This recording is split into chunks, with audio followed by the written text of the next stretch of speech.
पुरी नाम के एक नगर में अर्जुन पांडा नाम के एक ब्राह्मण अपने परिवार के साथ रहते थे। उनके परिवार में उनकी पत्नी, एक बेटा और 2 बेटियां थी।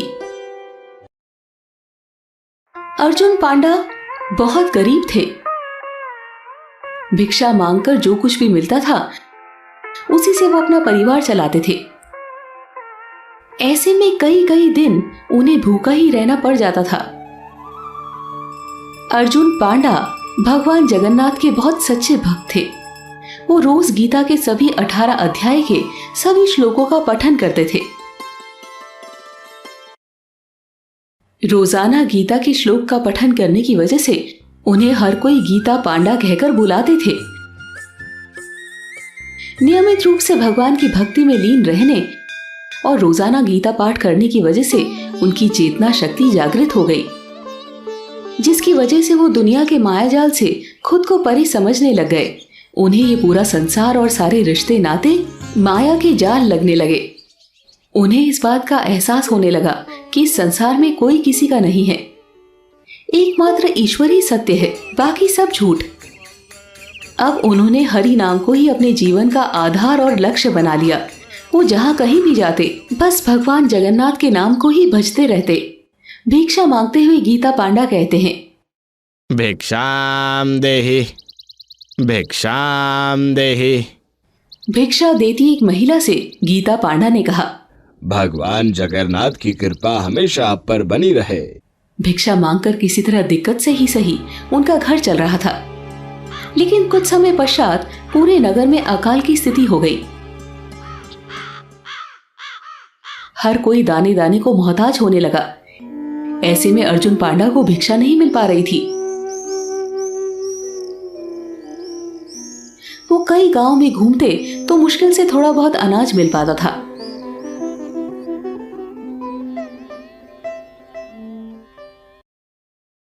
लेकिन उनके चेहरे पर कभी उदासी नहीं आती। वो भगवान की भक्ति में लीन रहते। लेकिन उनकी पत्नी बच्चों के भूखे रहने की वजह से बहुत चिंतित रहती थी। गीता पांडा से उसकी पत्नी ने कहा, इतने कम अनाज में हमारा गुजारा कैसे होगा? हमारे बच्चों का पेट नहीं भरता है। उन्हें भूखा देखकर मुझे बड़ी तकलीफ होती है। गीता पांडा ने कहा, तुम चिंता मत करो भाग्यवान, भगवान जगन्नाथ की कृपा से सब अच्छा हो जाएगा। उन पर विश्वास करो। पत्नी झल्ला कर चली जाती और गीता पांडा भगवान की भक्ति में लीन हो जाते। एक दिन वो सुबह सुबह नहा धोकर गीता का पाठ कर रहे थे। कुछ श्लोक पढ़ने के बाद उनके शरीर के सारे अंग पुलकित होने लग गए कि तभी उनकी पत्नी आकर उनसे कहने लगी, आज घर में अनाज का एक दाना भी नहीं है। आप जाकर कहीं से कुछ लेकर आइए। आज फिर से हम सबको भूखा रहना पड़ेगा। हम तो फिर भी किसी तरह भूखे रह लेंगे, लेकिन बच्चों को हमेशा भूखा कैसे रखें? तुम व्यर्थ की चिंता मत करो। हमारा भगन पोषण वही नारायण करेंगे जो पूरे संसार का करते हैं। उनकी कृपा रही तो हमें भूखा नहीं रहना होगा। मैंने तुम्हें कई बार कहा है, उन पर विश्वास करो। गीता पांडा की पत्नी गुस्से से बोलती है, सिर्फ भगवान की भक्ति करने से कुछ नहीं होता है, मेहनत भी करना पड़ता है। आप घर में बैठकर गीता पढ़ते रहेंगे तो हमें ये रोटी कौन देगा? गुस्से में आकर वो काफी कुछ बोलने लगी और गीता पांडा चुपचाप सुनते रहे। फिर वो एक श्लोक पढ़ने लगे जिसका अर्थ था, जो मेरे दिव्य स्वरूप को ध्यान में रखकर पूजा आराधना करते हैं, मैं उनके हर आवश्यकता को पूरा करता हूँ और अपने उस भक्त की हर इच्छा की पूर्ति करता हूँ। गीता पांडा की पत्नी ने कहा, ये तो द्वापर युग की बात है, लेकिन क्या इस घोर कलयुग में भगवान जगन्नाथ आपके लिए भोजन भेज देंगे? अगर आपने उस चीजों का त्याग नहीं किया तो आप बेवजह ही भूखे रहकर अपने और अपने परिवार की मौत का कारण बनेंगे। पत्नी से इस तरह की बातें सुनकर गीता पांडा क्रोधित हो गए। उनकी पत्नी तो पहले ही गुस्से में थी।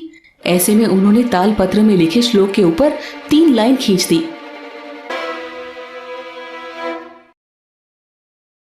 पत्नी के इस व्यवहार से गीता पांडा के क्रोध का ठिकाना नहीं रहा, क्योंकि एक भक्त के सामने उसके भगवान की कोई अवहेलना करे तो उससे भला कैसे बर्दाश्त हो। इसीलिए क्रोधित और दुखी गीता पांडा थैला में अपना गीता लेकर घर से भिक्षाटन के लिए निकल गए। अपनी जान से प्रिय भगवत गीता की ऐसी हालत से वो मन ही मन अत्यंत दुखी थे। जिसकी वजह से उन्हें बहुत रोना आ गया। गीता पांडा ने कहा, हे भगवान, मुझे क्षमा कर दीजिए। आज मेरी वजह से इस गीता की ये हालत हुई है। मैं अपने आप को कैसे क्षमा करूं? गीता पांडा बिलख बिलख कर रो रहे थे। उनकी ऐसी हालत देखकर भगवान को उन पर बहुत दया आ गई।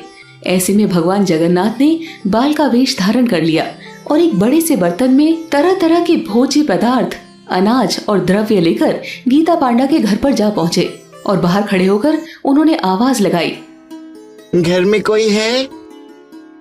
बालक की आवाज सुनकर गीता पांडा की पत्नी बाहर आई। माता, ये सब तुम्हारे पति ने भेजा है।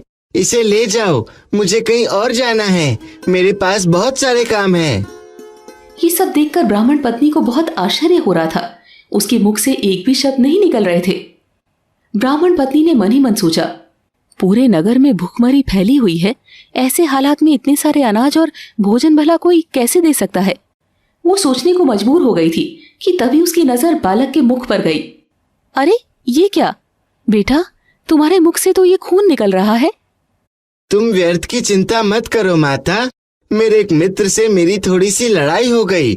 उसी लड़ाई की वजह से मेरा जीवा थोड़ा सा कट गया है, जिसकी वजह से ये खून निकल रहा है।